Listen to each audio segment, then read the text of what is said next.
warahmatullahi wabarakatuh. Halo semua, perkenalkan nama saya Yeyen, kelas 6F Manajemen. Di sini saya akan menjelaskan pengertian kewirausahaan, ruang lingkup, skema hidup, dan skema bisnis. Untuk mempersingkat waktu, langsung aja kita mulai. Materi yang pertama di sini ada pengertian kewirausahaan. Apa sih itu kewirausahaan? Kewirausahaan adalah kemampuan kreatif dan inovatif yang dijadikan dasar kiat dan sumber daya untuk menuju peluang yang sukses. Sesuatu yang baru dan berbeda adalah nilai tambah barang dan jasa yang menjadi sumber keunggulan untuk dijadikan peluang. Jadi, kewirausahaan merupakan suatu kemampuan dalam menciptakan nilai tambah di pasar melalui proses sumber daya dengan cara yang baru dan berbeda. Tujuan kewirausahaan yang pertama, mendukung munculnya usaha-usaha kecil. Yang kedua, mensejahterakan masyarakat terangkat. Dan yang ketiga, menumbuhkan semangat berinovasi. Manfaat kewirausahaan. Yang pertama, membuka lapangan kerja baru. Yang kedua, berperan dalam pertumbuhan ekonomi. Yang ketiga, bisa memiliki usaha sesuai bidang yang disuka. Dan yang keempat, mengetahui hal-hal yang sedang tren. Karakteristik kewirausahaan. Yang pertama, disiplin. Yang kedua, jujur. Yang ketiga, mandiri. Yang keempat, inovatif. Dan yang kelima, memiliki komitmen yang tinggi. Terdapat 4 hal yang harus dimiliki oleh seorang wirausaha, yakni yang ke-1, proses berkreasi, yakni mengkreasikan sesuatu yang baru dengan menambahkan nilainya. Pertambahan nilai ini tidak hanya diakui oleh seorang wirausaha saja, namun juga audiens yang akan menggunakan hasil kreasi tersebut. Yang kedua yaitu komitmen yang tinggi terhadap penggunaan waktu dan usaha yang diberikan semakin besar. Fokus dan perhatian yang diberikan dalam usaha ini mendukung proses kreasi yang akan timbul dalam kewirausahaan. Yang ketiga yaitu ada memperkirakan resiko yang mungkin akan timbul. Dalam hal ini resiko yang mungkin terjadi berkisar pada resiko keuangan, fisik, dan resiko sosial. Nah, yang keempat, memperoleh reward. Dalam hal ini, reward yang terpenting adalah independensi atau kebebasan yang diikuti dengan kepuasan pribadi. Sedangkan reward berupa uang biasanya dianggap sebagai sesuatu derajat kesuksesan untuk usahanya.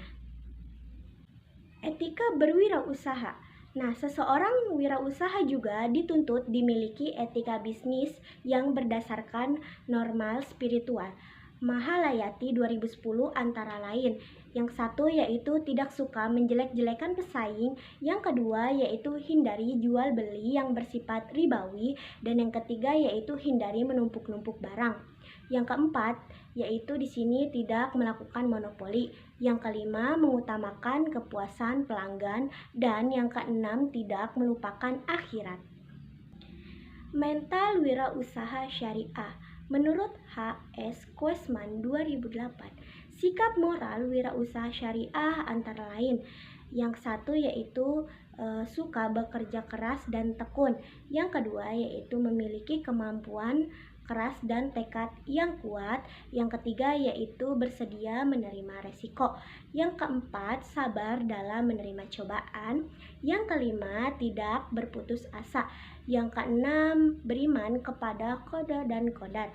Yang ketujuh, berpikir kreatif dan inovatif. Yang kedelapan, pandangan ke masa depan. Keuntungan wirausaha. Beberapa peluang sebagai keuntungan yang diberikan dorongan kuat seseorang untuk berwirausaha adalah sebagai berikut. Yang satu di sini mempunyai kebebasan mencapai tujuan yang dikehendaki. Yang kedua di sini mempunyai kesempatan untuk menunjukkan kemampuan dan potensi diri secara penuh. Yang ketiga di sini yaitu memperoleh manfaat dan laba yang maksimal. Yang keempat, terbuka kesempatan untuk melakukan perubahan. Yang kelima, terbuka peluang untuk membantu masyarakat dalam menciptakan kesempatan bekerja.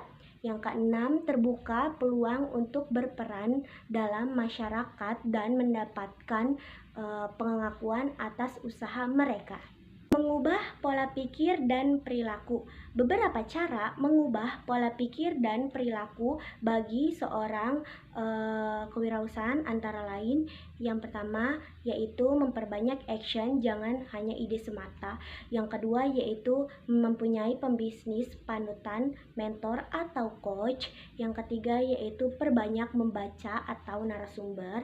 Yang keempat suka belajar hal-hal baru. Terus juga yang kelima yaitu jurus awal berwirausaha.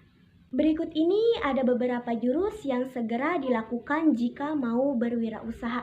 Yang pertama yaitu berani memulai, yang kedua berani menanggung resiko, jangan takut rugi ya. Yang ketiga yaitu penuh perhitungan, yang keempat memiliki rencana yang jelas, yang kelima tidak cepat puas atau tidak cepat putus asa, yang keenam yaitu optimis dan penuh keyakinan, yang ketujuh memiliki tanggung jawab, dan yang kedelapan memiliki etika dan moral.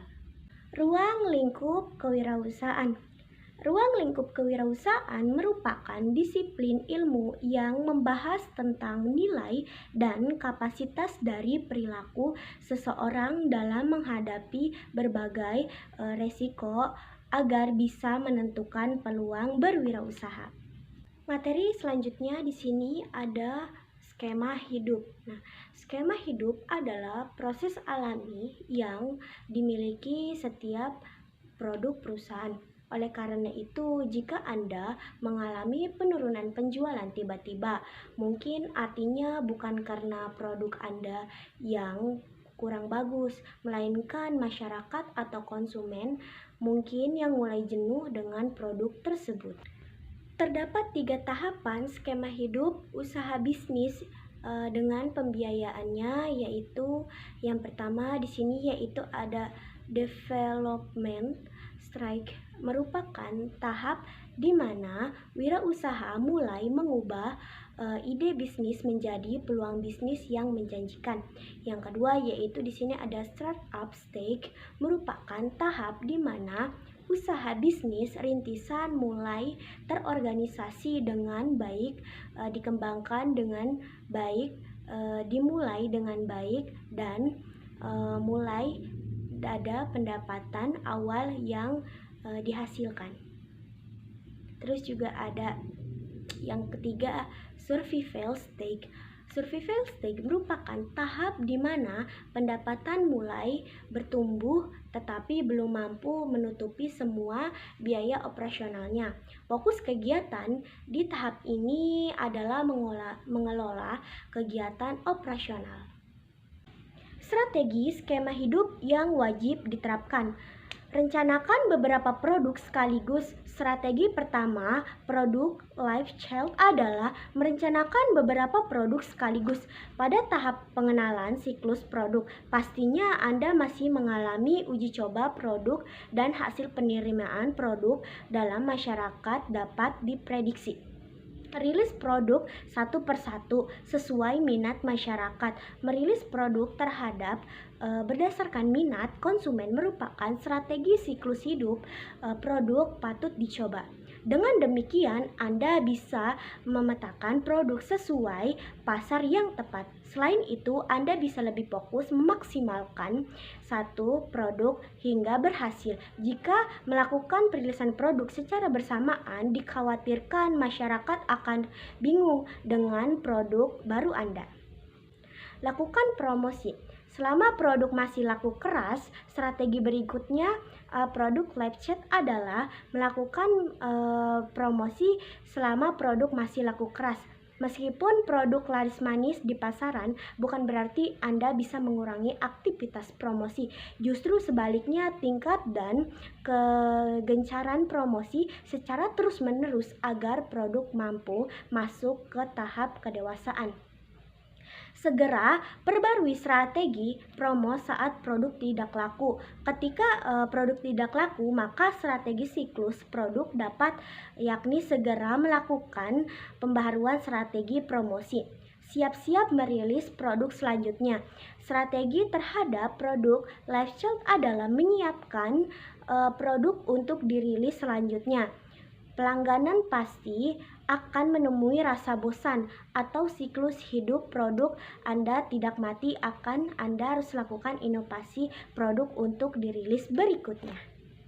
Materi yang terakhir di sini ada skema bisnis. Skema bisnis adalah rencana atau strategi yang merinci cara suatu perusahaan akan menghasilkan pendapatan dan mengelola operasinya. Skema bisnis mencakup mode bisnis, strategi pemasaran, operasi bisnis, pengelolaan keuangan, dan lain-lain. Tujuan skema bisnis adalah untuk mengidentifikasi sumber pendapatan dan mengoptimalkan penggunaan sumber daya bisnis untuk mencapai tujuan jangka panjang perusahaan. Keuntungan menggunakan skema bisnis: memperjelas tujuan bisnis, terus juga meningkatkan efisiensi, meningkatkan keuntungan, menarik investor, memperluas pasar, dan mengembangkan branding. Cara memilih skema bisnis yang tepat: pahami pasar dan konsumen. Pahami pasar dan konsumen yang ingin kamu jangkau. Pelajari kebutuhan dan keinginan konsumen kamu serta tren yang sedang berlangsung di pasar saat ini. Dengan memahami pasar dan konsumen, kamu dapat memilih skema bisnis yang sesuai dan dapat menghasilkan keuntungan. Nah, terus juga di sini ada evaluasi model bisnis yang sudah ada. Pertimbangkan sumber daya, pertimbangkan tingkat resiko, pertimbangkan tujuan bisnis, ujian skema bisnis. Oke guys, di sini saya tidak hanya memaparkan materinya saja loh.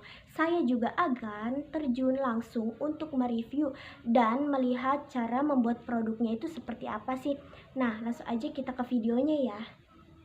Nah, ini dia nih guys, waktu kemarin aku mereview langsung ke pedagang kondoknya dan tutorial cara pembuatan produknya itu seperti apa sih. Nah, mari kita simak videonya ya. Sekarang saya sudah berada langsung di mana tempat saya mau mereview usahanya nih. Nah, langsung aja kita mulai ya. Permisi Mbak, Iya. Selamat sore. Sore. Maaf mengganggu waktunya, boleh minta waktunya sebentar? Boleh. Nah, perkenalkan nama saya Yeyen. Begini Mbak, saya mendapat tugas dari dosen kewirausahaan untuk mewawancarai pedagang sebagai narasumber. Apakah bersedia? Bersedia boleh. Ya. Langsung aja kita mulai ya. Oke. Oke Mbak, sebelumnya boleh perkenalkan diri dan umur Mbak berapa? Nama saya Mbak Ian. Umur saya 33 tahun. Mbak sudah berapa lama nih dagang kondok seperti ini? Ya, alhamdulillah sih udah berjalan 10 tahun. Oh, udah 10 tahun ya. Berjualan kondok ini cukup nggak untuk memenuhi keluarga dan kebutuhan Mbak sehari-hari? Alhamdulillah sih buat tambah-tambahan gitu. Cukup ya, iya. Tips dan triknya nih biar usaha Mbak lebih sukses gimana menurut Mbak gitu? Tips dan triknya? Ya kita harus bervariasi. Benar. Bervariasi maksudnya divariasiin ke Lagi. mie apa yang penting dalamnya keju aja. Iya, gitu. biar lebih menarik juga biar ya. Menarik konsumen gitu. Kondok ini termasuk jenis makanan apa dan apa saja bahan-bahannya Mbak? Makanan kayak ini sih fast food gitu ya, junk food gitu ya. Bahan-bahannya dari menu utamanya keju. Adonan apanya tuh? Iya, adonan. Oh, ada adonan dari tepung terigu. Terus tepung panir ya. Susu. Ya, kayak gitu deh. Ya. Terus ada varian rasa apa aja nih Mbak dari kondoknya? Banyak ya. banget. Ada coklat ya. Coklat, green tea, strawberry, tiramisu. Macam-macam sih, ada yang mau ke saus bisa. Nah, berapa lama nih Mbak jajanan kondok ini tuh bertahan sampai kejunya masih molor gitu? Paling kayak setengah jaman deh. Setengah jaman ya? Mulai dari jam berapa nih Mbak buka usaha ini sampai tutup? Mulai dari jam berapa? 12 sampai jam 9 malam. Oh, namanya. Kira-kira omset Mbak sehari berapa nih? Ya alhamdulillah sih, karena udah lama kali ya, pelanggannya udah banyak ya, bisa dapat 500 lah. Oh, jadi sebulan itu bisa 3-4 jutaan lebih ya? Alhamdulillah, Sampai 6 juta bisa ya? Nah, ramainya tuh mulai dari jam berapa dan peminatnya itu apa aja, siapa aja Mbak? Kayak apa anak muda Kebanyakan gitu? dari kalangan anak muda sih. Anak-anak zaman Iya, gini ya, anak-anak milenial zaman gitu now. ya. Nah, apa harapan Mbak nih, keinginan Mbak setelah berdagang selama selama itu gitu 10 tahun. Nah, apa harapan Mbak nih dari Aku pengen punya kedai sendiri gitu, Ya. yang gede, Amin. gitu, jalan. Iya, gitu, semoga nggak tercapai ya. sembarangan. Nih, apa yang Mbak lakukan agar pelanggan merasa puas dengan yang Mbak dagang ini gitu, kondok ini? Kita harus ramah, terus Ramah. kita harus bikin varian-varian baru gitu, terus kita juga gimana sih caranya aja gitu. Nah, terakhir nih Mbak ya, mengapa Mbak memilih usaha ini untuk dijadikan sebagai tempat Mbak untuk mencari nafkah? Karena memang kayaknya cepet gitu ikutin zaman Oh aja, iya, ikutin karena memang zaman. juga banyak kalangan yang mau Iya, gitu kalangan ya. yang, berminat mau gitu. Nah, Mbak nanti boleh buatin saya ya. Oh, Iya. siap. Nah guys, nanti langsung aja nih kita ke cara pembuatannya seperti apa. Nah, langkah pertama di sini yaitu baluri terlebih dahulu keju mozzarellanya dengan adonan tepung terigu. Lalu habis itu baluri juga dengan tepung panir, dan habis itu langsung digoreng sampai matang atau sampai golden brown. Lalu diangkat dan ditiriskan. Lalu berikan topping sesuai selera kalian masing-masing. Nah, usaha ini tuh bisa banget untuk pemula yang ingin membuka usaha.